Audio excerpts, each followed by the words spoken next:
For today's video yot, kay birthday man sa kong igagaw yot, manghatag mig pack lunch yot, timing pod yot, kay recess time pod nila yot. Onja pagsud na mo yot, ni tagbo nag mga classmate ni yot nga peting mga buutan no. Mga matinahoron ni mga estudyante sa kabuntian no. Oya shout out po ko ni ma'am nga peting kabuutan. Onja yot, ka plaster na media sa mga pagkaon yot, para hapsay ra pud bay nig panghatag yot. Pag umanog plaster sa mga pagkaon yot, gikantahanan na mo siya yot. Happy birthday to you.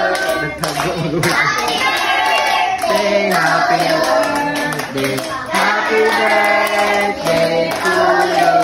Pag umanilag panganta yot, na amo na gipang distribute ang mga pagkaon yot. Kay bawo ko yot nga gipang kotasan na sila gumuwat yot. While ga distribute mis mga pagkaon yot, nakanahonasod ko sa auna yot nga malipay nami sa auna og nami classmate nga mag-birthday. Malipay nami spaghetti og manok ray handa yot. Pag umanilag pangaon yot, nag itsamig mga candy yot. Kay isa po nis mga paborito sa mga bata yot kaning mga candy yot. Unya pag umandi yot, magklase naman po sila balik yot. Mangolay na tayo. Kay mag-decorate pa man tas birthday yot. At angilan ninyo ang part 2. Bye-bye.